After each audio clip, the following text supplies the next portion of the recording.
Il a été réélu président national de la Fédération des entreprises du Congo. Lui, c'est Albert Yuma. Autre titre, des cas de coronavirus détectés au sein de la faculté des sciences pharmaceutiques de l'université de Kinshasa. Enfin, une grève illimitée pour exiger la réhabilitation de la route nationale 4 et la suppression du pont bascule par les opérateurs économiques membres de l'association des commerçants du Congo à Kisangani dans la province de la Chopo.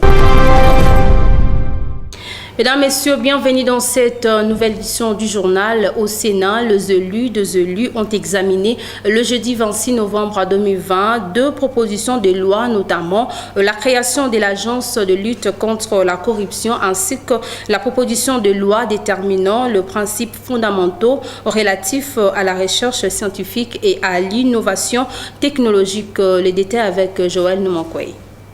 Au cours de cette séance plénière, les sénateurs ont déclaré recevable la proposition de loi sur l'agence de la lutte contre la corruption. Avant d'écouter attentivement leur collègue Guy Loando en ce qui concerne sa proposition de loi relative aux principes fondamentaux relatifs à la recherche scientifique et l'innovation technologique. Enrichi par ses collègues, l'auteur de cette proposition de loi donne ici son impact dans la vie des Congolais. L'impact, c'est que, comme vous le savez, il y a une loi qui date du 5 novembre 1989 qui existe, qui porte sur l'organisation et le fonctionnement de la recherche. Et le constat est que 38 ans après, la recherche dans notre pays souffre d'un problème de financement, d'un problème d'utilisation des résultats de la recherche. Comment se passe ce qu'on fait. Si aujourd'hui on veut savoir sur le plan urbanistique, les recherches sur le plan urbanistique, aujourd'hui la ville de Kinshasa, on estime qu'on est à 10 millions ou 12 millions, demain on sera à 20 millions. Comment sera organisé les voiries de la ville de Kinshasa, l'urbanisation de la ville, et tout ça c'est de la recherche scientifique. Et donc c'est un peu éparpillé, donc il y a un déficit de financement. On a mis l'accent pour qu'on mette enfin des moyens à la recherche. Vous avez vu les tâtonnements qu'il y a eu lieu dans le cadre de la gestion de la Covid-19, où on ne savait pas est-ce que c'était l'artémisia, est-ce que c'était le vaccin.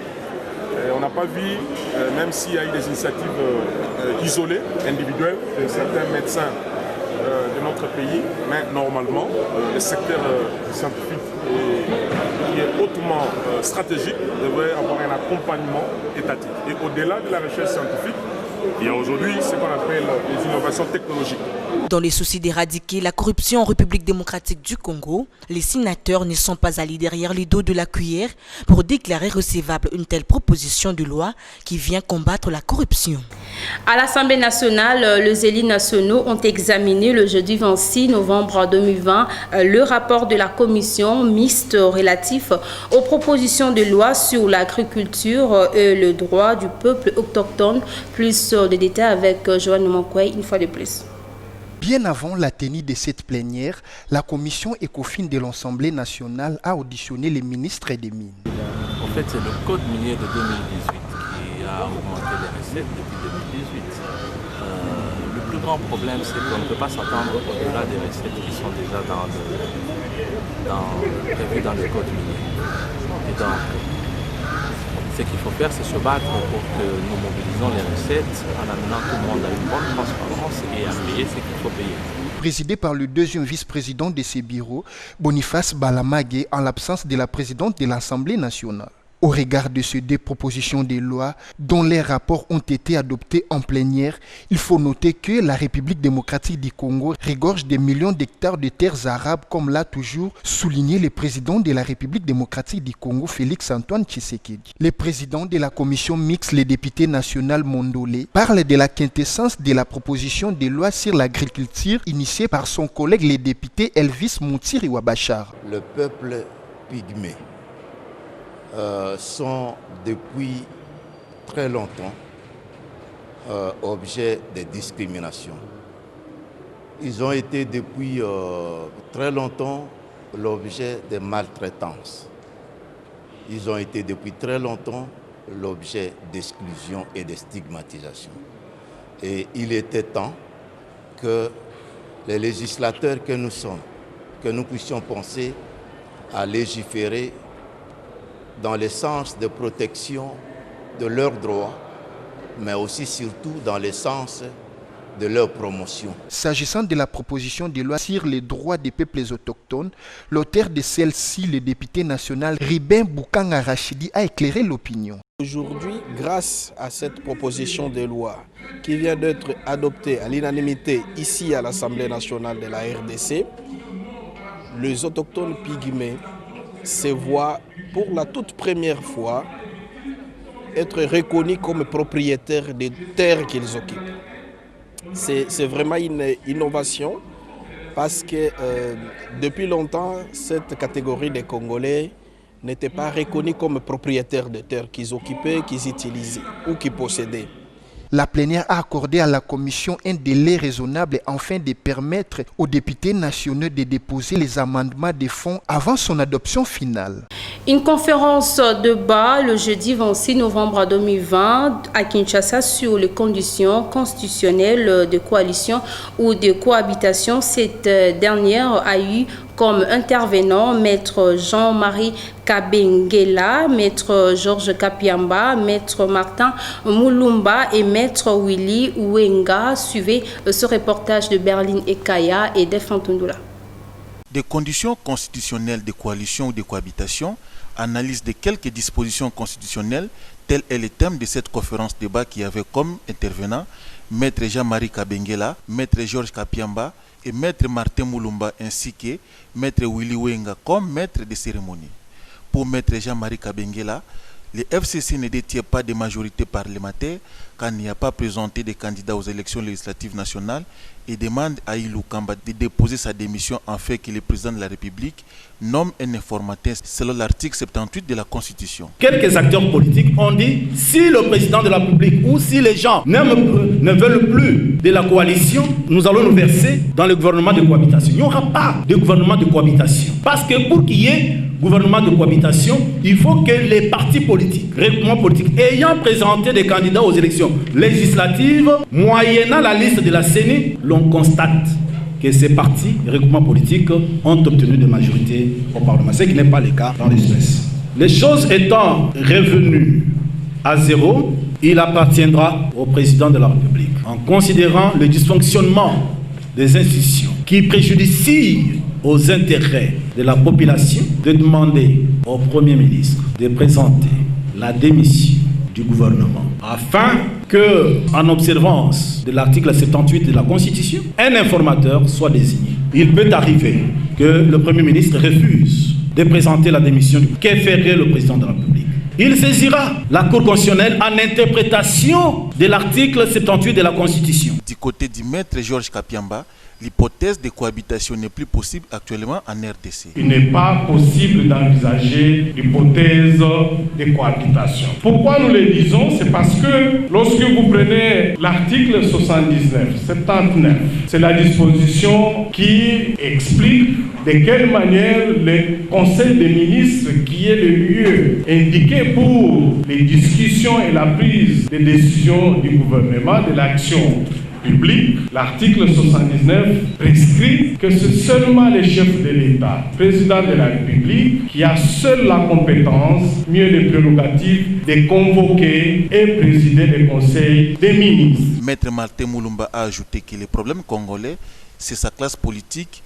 Et en ce qui concerne le régime primo-ministériel, ce régime n'a jamais été appliqué en RDC parce que le chef de l'État agit. Alors, la coalition dont question qu'il faudra avoir ou mettre en place, si c'est possible, c'est une coalition qui est impulsée par la vision du chef de l'État. Une coalition qui se forme pour donner au chef de l'État la majorité nécessaire qu'il a besoin. Et non pas une coalition de chantage ou de blocage. Et parlant d'une cohabitation, dans le contexte actuel, je me suis posé la question, une cohabitation, pourquoi faire? Parce que si on parle d'une cohabitation, le président sera toujours président, il doit avoir en face de lui la majorité en place, la majorité qui était sortante. C'est vrai, les hommes et les femmes croient parfois l'impossible, croient parfois la magie. Je ne crois pas qu'on puisse faire aujourd'hui ce qu'on n'a pas pu faire pendant 18 ans. Si la question de savoir si le président de la République a violé la Constitution en nommant Sylvestre Ilunga la primatie, Maître Jean-Marie Kabengela a déclaré que Félix Antoine Tshisekedi Tshilombo n'a pas violé la Constitution. Je l'ai annoncé, Albert Youma est réélu président national de la Fédération des entreprises du Congo. Son élection est intervenue à l'issue de l'Assemblée générale et élective tenue à Kinshasa le jeudi 26 novembre 2020. Ginelle Pezo a signé ce reportage.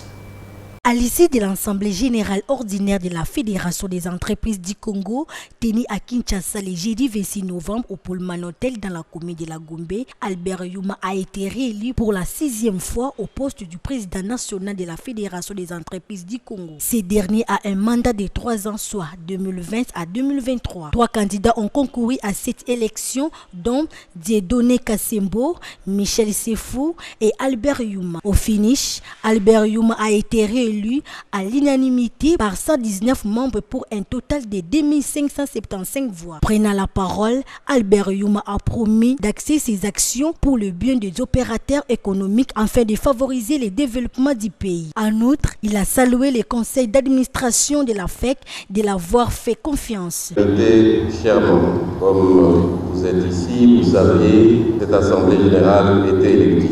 D'ailleurs, personne n'aura pu manquer de remarquer, tant l'élection de cette année a été médiatisée, pour ne pas dire politisée. C'est pour ça que j'avais déposé ma candidature au suffrage du conseil d'administration pour solliciter sa confiance pour un nouveau mandat. Je tiens donc ici, devant vous tous, à remercier le conseil d'administration pour m'avoir à nouveau témoigné sa confiance, comme il avait fait une première fois en 2005, en me proposant de présider aux destinées de notre fédération. J'ai décidé d'accepter à nouveau cette marque de confiance, parce que dans les temps troublés que nous vivons, j'ai ressenti plus que jamais la nécessité de continuer à veiller aux destinées de notre grande et belle fédération. Pour cette nouvelle réélection, Albert Youma dit axer sa mandature autour des 5 principaux piliers en faveur du renforcement du tissu économique et une grande création de la valeur ajoutée. L'affaire constitue à la fois la Chambre de commerce et d'industrie et la principale organisation patronale de la RDC. On nous apprend que le Conseil d'État annule les élections de la FEC parce que non conformes au statut organisation patronale suite à la plainte d'un des candidats, Maître Dieudonné Kassembo. Nous y reviendrons avec plus de détails dans nos prochaines éditions. Le Bureau international de droits des enfants a été reçu le jeudi 26 novembre 2020 par la ministre d'État, ministre du Genre, Famille et Enfants. Question de présenter les projets de protection accrue des enfants pour la lutte contre la violence en RDC à Béatrice Lomé-Apito. Suivez ces détails avec Nomi Katako. Présenté à la ministre d'État, ministre du Genre, Famille et Enfants, Béatrice Lomé, le jeudi 26 novembre dernier, les projets de protection accrue des enfants, notamment celui des filles contre les violences sexuelles en République démocratique du Congo, par Émile Daïbiré du Bureau international des droits des enfants. Nous venons d'implémenter un grand projet de 5 ans, un projet multi-acteurs qui a pris en compte les policiers, les magistrats et les travailleurs sociaux en matière de protection de l'enfant, que nous avons clôturé d'ailleurs hier de la manière opérationnelle. Et là, nous sommes sur une nouvelle initiative sur la lutte contre les violences sexuelles et plus précisément de la protection des filles. Et ce qui fait que, vous savez, sur cette question, c'est les ministres du genre, famille et enfants qui assurent le leadership au niveau gouvernemental sur les questions des violences sexuelles. Nous sommes venus faire part de notre initiative afin d'avoir l'adhésion du gouvernement sur l'accompagnement de ces activités-là. Pendant cette période de 16 jours d'activisme, les actions du bureau seront également axées dans la lutte contre les violences basées sur le genre. En fait, nous ne faisons que nous participons activement parce que nous avons presque formé aujourd'hui les bureaux internationaux 14 000 professionnels, policiers, magistrats compris, et nous faisons un focus dans tous les outils que nous produisons sur la lutte contre les violences sexuelles. C'est vraiment un créneau sur lequel nous sommes focalisés et que nous mettons toutes les énergies. Pour le docteur Denis Mukwege, la violence faite à la femme dévaste le vie. 2 millions de femmes dans la société en conflit et en sortie de conflit, mais aussi en temps de paix et entraîne des conséquences sérieuses sur la santé physique et mentale de femmes. Suivez. internationale pour l'élimination de la violence à l'égard des femmes et des jeunes filles, nos pensées accompagnent toutes les victimes et les survivantes de violences et d'abus. La violence contre les femmes et les jeunes filles prend des formes multiples.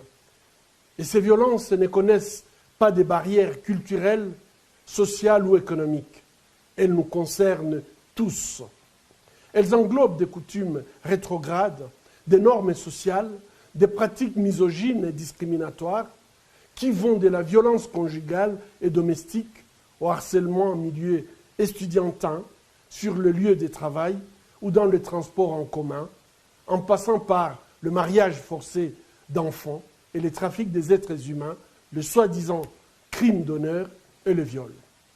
Cette violence dévaste les vies des millions de femmes dans les sociétés en conflit et en sortie des conflits, mais aussi en temps de paix et entraîne des conséquences sérieuses sur la santé physique et mentale des femmes.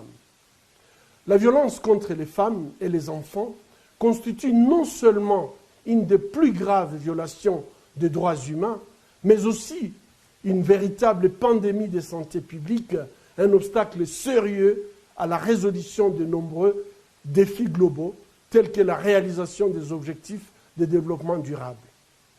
Alors que la communauté internationale commémore cette année le 25 ans de la déclaration et le programme d'action de Beijing sur le droit de la femme, force est de constater qu'aucun pays ne peut se targuer aujourd'hui d'être un champion en matière des droits humains des femmes. Pourtant, nous sommes convaincus de l'universalité des droits de la femme et que les degrés de toute civilisation s'évaluent notamment en fonction du traitement que l'on réserve aux femmes. Donc, mépriser la femme revient à mépriser la vie, et lutter contre les violences basées sur le genre, c'est lutter pour la survie humaine. À la primature, le Premier ministre Sylvestre Ilunga Ilunkamba a reçu en audience le jeudi 26 novembre 2020 le ministre du Développement rural Guy Mikulu, venu pour faire à Sylvestre Ilunga Ilunkamba le rapport de la mise en œuvre de certains projets prioritaires qui sont exécutés dans son ministère. Suivez le ministre du Développement rural dans ses propos recueillis par Christian Lissikou. Je suis venu faire rapport sur la mise en œuvre de certains projets qui s'exécutent au niveau du ministère du Développement rural, notamment le nouveau projet ProADER et d'autres projets que nous sommes en train de réaliser dans le cadre du cantonnage manuel, entretien et réhabilitation de routes de desserte agricole. J'ai fait un peu la synthèse de tous ces projets, comment la mise en œuvre de ça, comment ça se déroule sur le terrain. Et le Premier ministre m'a donné quelques instructions que je vais couler par écrit, que je vais les transmettre d'ici là. Le projet ProADER, c'est le projet d'appui au développement intégré de l'économie rurale. C'est un projet qui s'exécute dans 7 provinces. Il est financé par la Banque africaine de développement. Donc le projet ProADER a comme rayon d'action la province du Kwango, Kwilu, Mai-Ndombe, Kasai central et Kasai oriental. C'est un projet qui va booster l'économie rurale.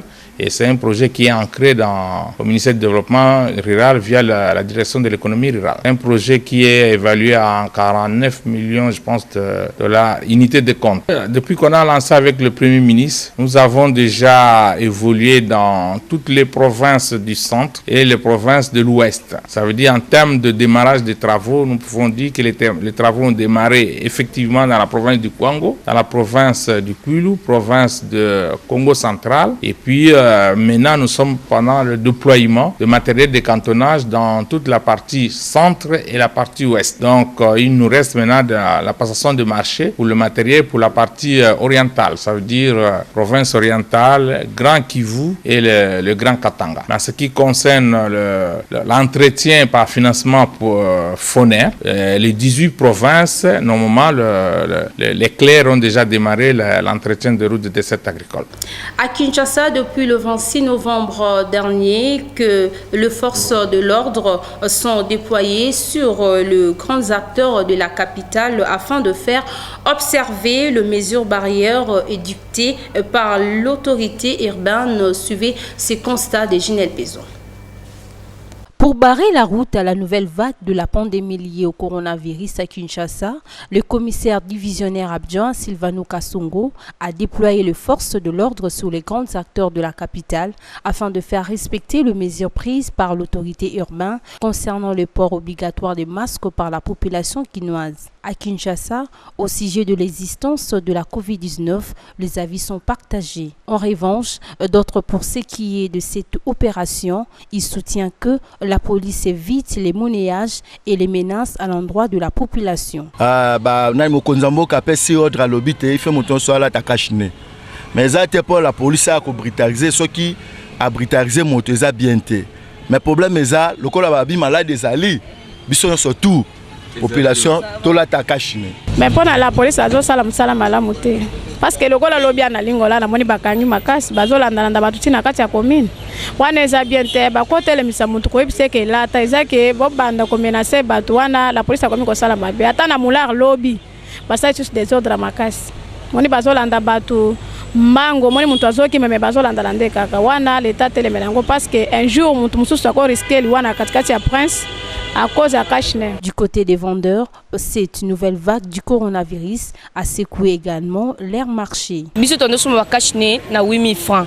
Les lorsque tomo suma Kachne kuneska batika ba Kachne ba mati sont na 11000 francs. Biso skonde ba mati na 11000 francs. Biso poto te ko combien? On to senga ba konta mboka ba kita Kachne. So ba kiti Kachne te kuna biso poto ko mati Kachne ta la 1500.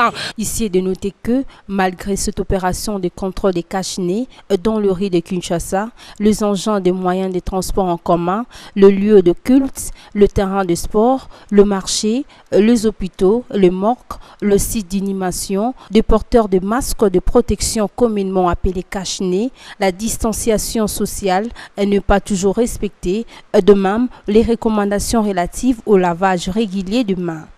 Je l'ai annoncé, les activités au sein de la faculté des sciences pharmaceutiques sont suspendues par les autorités de l'université de Kinshasa en raison de 2 cas de coronavirus détectés. Suivez plus de détails dans cet élément.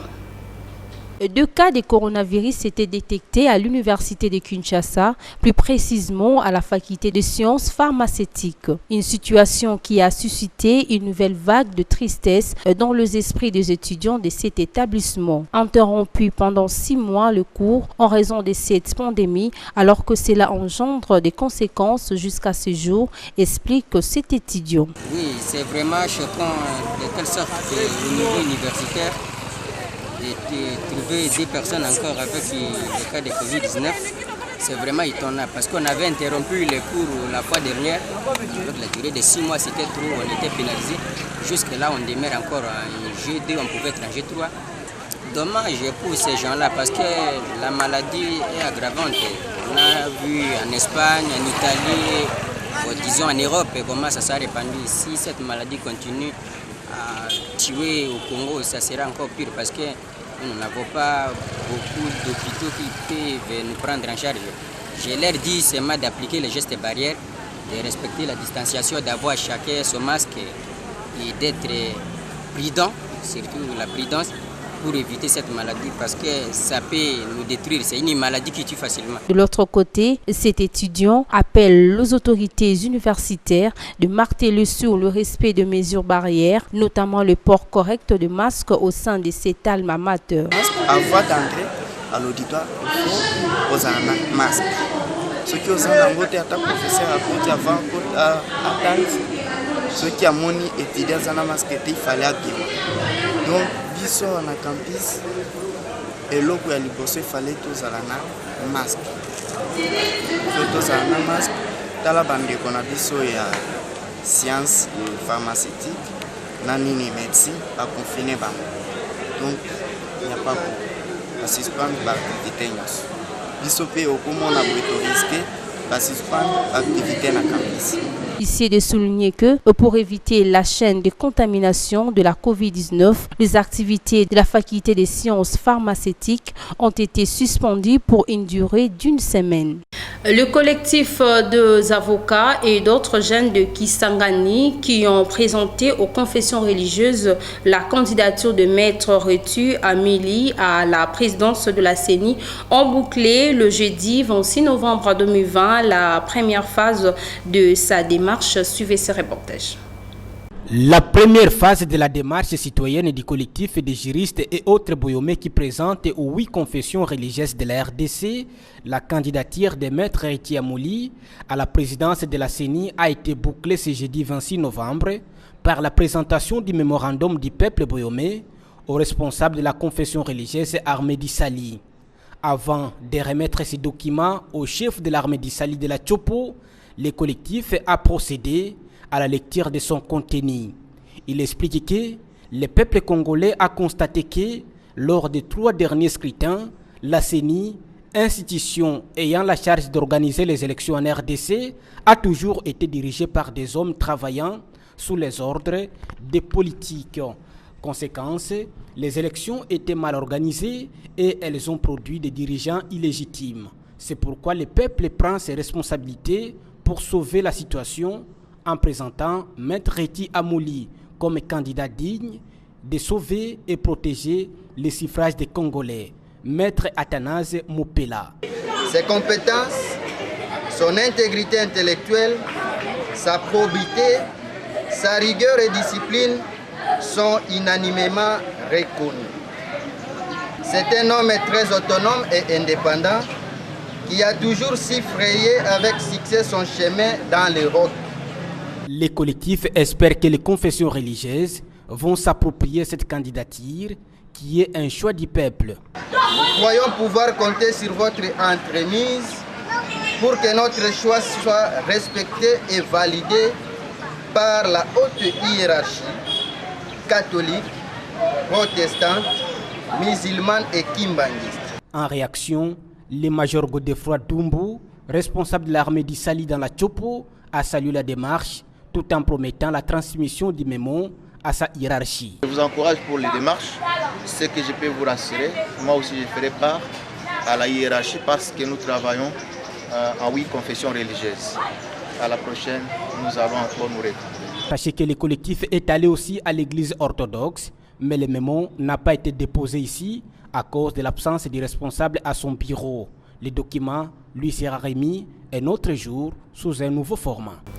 Toujours à Kisangani, dans la province de la Tchopo, les opérateurs économiques membres de l'association des commerçants du Congo ont débuté le mercredi 25 novembre 2020 une grève illimitée pour exiger la réhabilitation de la route nationale 4 et la suppression du pont bascule, une grève qui a paralysé les activités commerciales à Kisangani. Suivez plus les détails dans ce reportage. Après plusieurs jours d'attente, les opérateurs économiques de Kisangani passent à la vitesse supérieure. Dès ce mercredi 25 novembre, ils ferment boutiques, magasins, pharmacies, quincailleries et autres shops de commerce. C'est à l'appel de l'ACC, Association des commerçants du Congo, que cette action est menée à une durée illimitée par les commerçants. Question de faire pression au gouvernement central pour qu'il réhabilite le plus vite possible la route nationale numéro 4, qui est dans un état de délabrement très avancé. La dégradation de cette route cause d'énormes préjudices à leurs affaires car l'essentiel de leurs marchandises viennent de cette route. Le président de l'association des commerçants du Congo, Fatak Saidi, a déclaré que ce qui a fait monter la colère des opérateurs économiques, c'est le retour à Kisangani des Chinois qui sont partis réhabiliter la RN4 alors qu'ils n'ont rien fait. Toza na souffrance mboka to éviter son mboka ekufi ndenge nini balabala wana eza ko dépendre na gouvernement lelo gouvernement ebimisi mbongo po ya kobongisa balabala place mbongo kei biso toza ba politicien te toza nde ba commerçant toza ko vivre à fonction ya balabala. À part cette revendication, les commerçants exigent aussi la suppression du pont bascule. Après balabala, tu komona ko tiela biso pont bascule. Botiela biso pont bascule, balabala eza malamu te. Tosengi na bango baluka moyen moko ya ba transporteur ko futa kata muke kasi. po balobi eza recette eza kokota na province mais solution si les lots 8. Selon Fataki, la grève sera levée, c'est après avoir vu les solutions. Des opérateurs économiques balobaki il fallait bafanda. Si muko bakopesa bango solution bakoyeba ndenge nini ya kosala.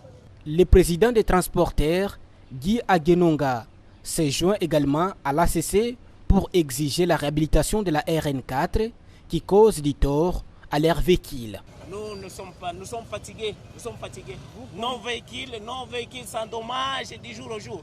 Vous achetez un camion à $100,000, en plus de $100,000.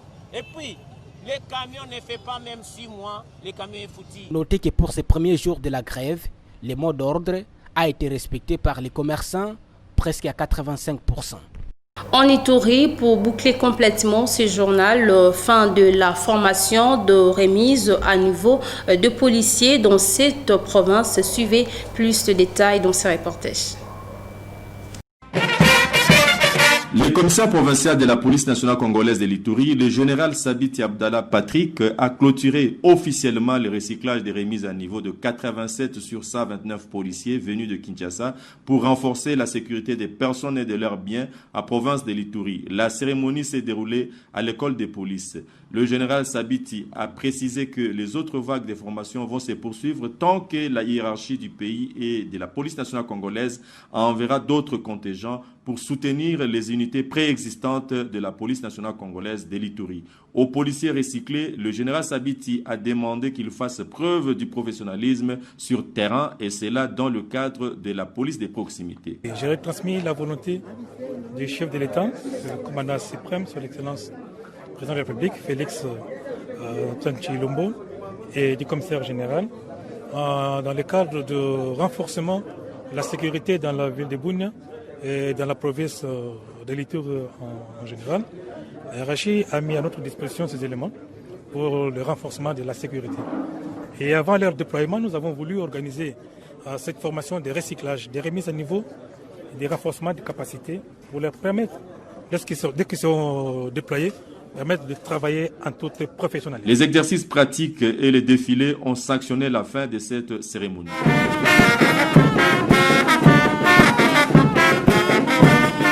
Voilà, nous sommes arrivés à la fin de cette édition, mais d'abord, je vous rappelle le principal titre. Il a été réélu président national de la Fédération des entreprises du Congo. Lui, c'est Albert Yuma. Autre titre, des cas de coronavirus détectés au sein de la faculté des sciences pharmaceutiques de l'université de Kinshasa. Enfin, une grève illimitée pour exiger la réhabilitation de la route nationale 4 et la suppression du pont bascule par les opérateurs économiques membres de l'association de commerçants du Congo à Kisangani dans la province de la Chopo. Mesdames, Messieurs, c'est par ici que ce journal a pris fin. Merci à Junior Twendele pour la chefferie de cette édition et aussi à Guilhem Mayamba, Brice Foubou et Christian Ojo pour la supervision technique. Merci de retrouver Dodo Kalonjidama pour la grande et nouvelle édition du journal. Au revoir.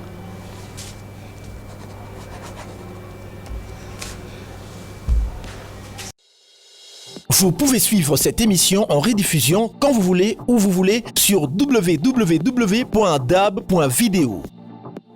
Dab.video, le divertissement congolais.